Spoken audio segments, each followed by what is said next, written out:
Bonjour Monsieur Lacarrière. Bonjour Christian.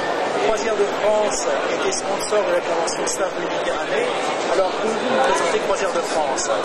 Alors très rapidement, Croisière de France, c'est le 3e croisiériste du marché français, avec une formule un peu différente de mes concurrents. On a une formule tout inclus et francophone.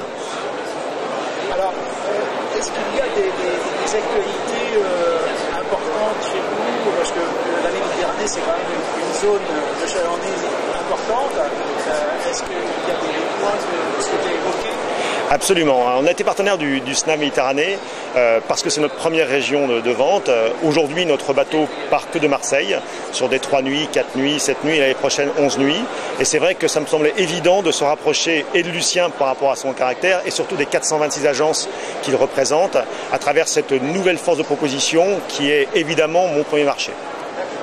Est-ce que d'ailleurs on peut retrouver ces actualités, ces informations sur un site ou sur un espace? Absolument, donc on a un site internet qui est très fréquenté aujourd'hui, qui permet de venir en complément des informations que trouvent les clients dans les agences, puisqu'on ne vend pas en direct pour l'instant, on va peut-être le faire plus tard. Et aussi, vous avez Facebook ou Twitter qui sont des médias d'information très importants, d'où ma présence aussi lors du SNAF Méditerranée sur cette formation de e-tourisme ou e-commerce qui me paraît fondamentale, non pas par rapport à la vente, car aujourd'hui les liens de vente sont encore un peu compliqués, mais par rapport à l'information. On sait que 90% de nos clients vont sur Internet chercher l'information et après reviennent en agence pour confirmer un choix qu'ils auront fait. Alors, je crois que vous êtes très sensible au thème des médias sociaux, des réseaux sociaux, c'était le thème de la convention. Finalement, est-ce qu'il y a des choses qui étaient importantes pour vous? Vous avez entendu des choses nouvelles dans la convention? Il y a plein de choses nouvelles. Ce que je retiendrai, c'est d'abord l'humain. Car ce que l'on vend, c'est de l'humain. On peut parler de nos bateaux, on peut parler de la taille des hélices, des moteurs, des parcours de golf, de surf, c'est de l'humain. Ce que je retiens des personnes de la convention, de Lucien, de Georges et bien sûr des agences qui étaient présentes, c'est qu'on est d'abord un métier d'émotion, un métier de partage, un métier de compréhension. Moi en plus j'ai une petite complexité par rapport aux autres, c'est que j'ai un concept un peu différent, tout inclus francophone.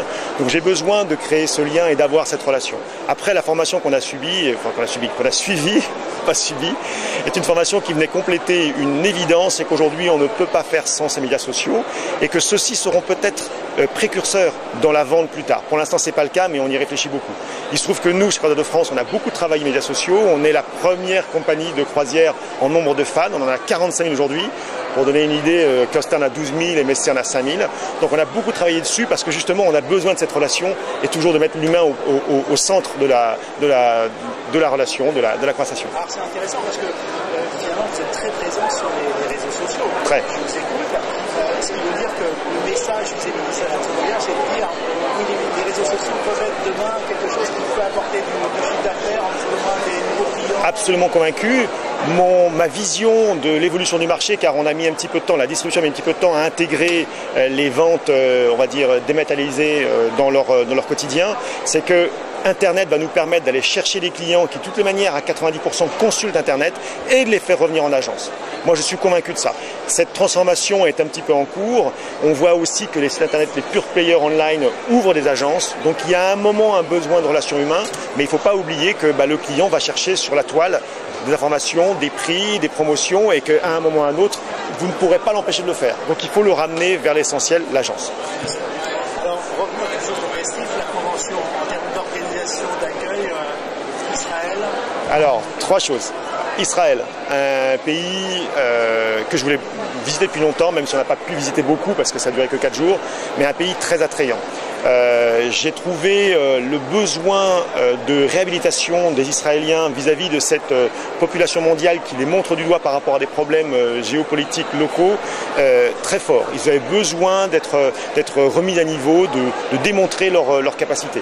Deuxième point, une formation qui venait complètement parfaire l'idée du besoin d'aller tous ensemble. Troisième point, une découverte d'hommes. Je connaissais déjà Lucien avant, mais j'ai beaucoup apprécié sa relation, son calme, la manière dont il a drivé l'opération elle-même qui était extrêmement organisée. Et toutes ces personnes que j'ai pu rencontrer, agences locales ou personnes partenaires comme moi, puisqu'il y avait Royal Caribbean, il y avait des gens de Fram, il y avait des gens de Air France. Et donc c'était intéressant à un moment d'avoir une vision sur l'évolution du marché. Mon travail en tant que directeur général, c'est de savoir ce qui passera dans 5 ou 10 ans. Le travail de mes collaborateurs, c'est de le faire au quotidien. Moi, il faut que je prévoie ça. En rencontrant des gens, en ayant des sentiments, en ayant des certitudes, on drive mieux la compagnie. Merci beaucoup. Merci à vous.